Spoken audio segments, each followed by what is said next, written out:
sudah damai, kita sudah ada perdamaian. Ini harus kita jaga. Perdamaian adalah sangat-sangat penting dan sangat-sangat utama. Karena itu kami akan bekerja keras. Kami akan menghormati perjanjian Helsinki.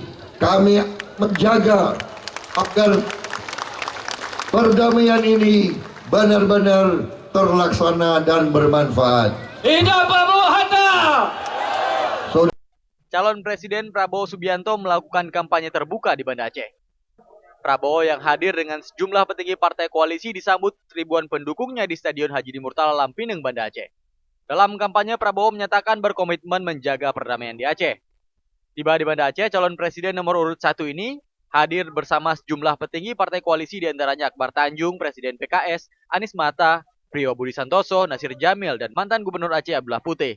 Tampak juga sejumlah ketua partai koalisi di Aceh termasuk Wakil Gubernur Aceh Muzakir Manaf yang juga Ketua Umum Partai Aceh dan Wali Kota Banda Aceh Iliza Sadudin Jamal. Prabowo juga sempat menyalami sejumlah warga yang telah menunggunya di pintu masuk areal kampanye. Dalam orasi politiknya di hadapan masyarakat Aceh, Capres Prabowo berjanji akan terus menjaga perdamaian yang telah terwujud di Aceh. Ia juga berterima kasih kepada masyarakat Aceh yang telah memberikan kepercayaan kepadanya untuk menjadi calon presiden di Indonesia. Saya kira saudara-saudara, saya ingin mengucap terima kasih atas dukungan saudara-saudara saya di Aceh.